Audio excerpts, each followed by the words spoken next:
लीजिए, नीतीश कुमार साहब ने एक नहीं बल्कि 10वीं मर्तबा बिहार के अंदर उन्होंने मुख्यमंत्री बनने की शपथ आज ले ली है। और ये सब कुछ जो हुआ है, देश के प्राइम मिनिस्टर नरेंद्र मोदी साहब, गृह मंत्री अमित शाह साहब, उत्तर प्रदेश के सीएम आदित्यनाथ योगी साहब और दीगर रियासतों के वहां पर चीफ मिनिस्टर मौजूद थे। उन तमाम लोगों के सामने नीतीश कुमार साहब के जो इस मर्तबा यहां बिहार के अंदर तकरीबन 85 सीटें लाए थे, जबकि बीजेपी की पार्टी की जो सीटें थी वो 89 थी। लेकिन इसके बावजूद बीजेपी ने अपना कोई चेहरा नहीं उतारा है, किसी को सीएम के तौर पर नहीं रखा, इसलिए कि बीजेपी बहुत अच्छी तरीके से इस बात को जानती है कि नीतीश कुमार को अगर हमने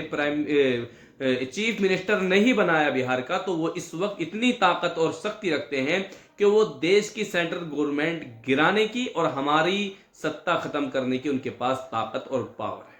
यूं समझ लीजिए कि एक तरह की वीटो पावर नीतीश कुमार जी के पास इस वक्त मौजूद है। वहीं पर अब तक इतना के आंकड़े मीडिया, सोशल मीडिया पर खबरें चल रही थी कि भाई बीजेपी पार्टी बाकायदा अपना एक सीएम का चेहरा वहां पर लॉन्च करने वाली है। चिराग पासवान जी का भी नाम आ रहा था और इसके अलावा AIMIM के भी बहुत सारे मुख्तलिफ तरीके से मीडिया और सोशल मीडिया पर मुख्तलिफ तरह की खबरें, जो झूठा प्रोपेगेंडा होता है वो चल रहा है। लेकिन हमने तकरीबन अब से ठीक 5 दिन पहले कह दिया था, जिस तरह बिहार इलेक्शन हुआ था उस दिन वोटिंग भी पूरी सही तरीके से नहीं हो पाई थी, लेकिन एग्जिट पोल के हिसाब से हमने पहले ही कह दिया था कि इस मर्तबा भी नतीजे ख्वाह किसी के भी हक में हो, लेकिन मुख्यमंत्री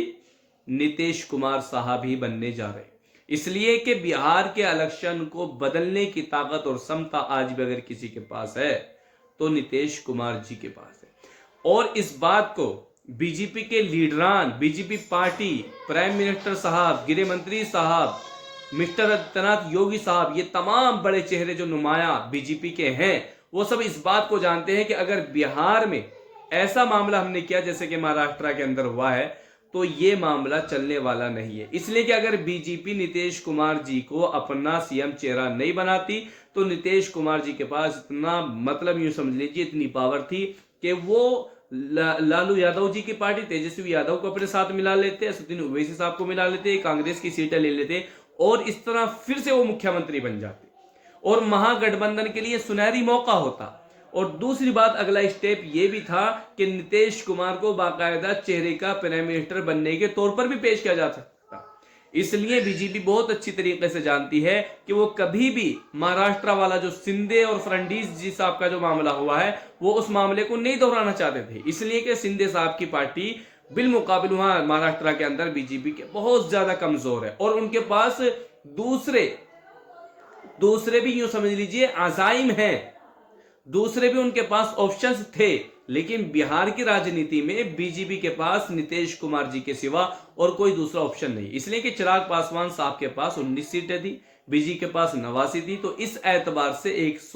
108-10 सीटें कुल बैठती हैं, जबकि कम से कम सरकार बनाने के लिए बिहार के अंदर 122 या 23 सीटें आपको चाहिए। वहीं पर अगर नीतीश कुमार को छोड़कर ये किसी और के साथ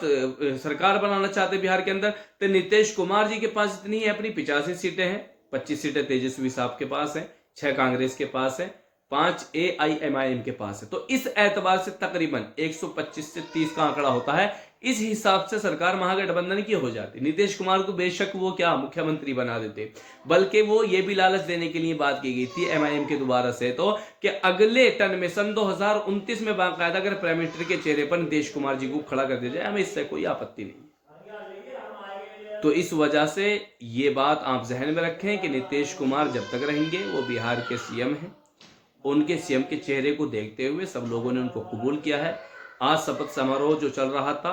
उसमें तमाम बड़े बड़े चेहरे थे वहां पर मौजूद थे, लेकिन नीतीश कुमार ने वो शपथ ले ली है और ये 1 नहीं, 2 नहीं, 3 नहीं, बल्कि 10वीं मर्तबा का शपथ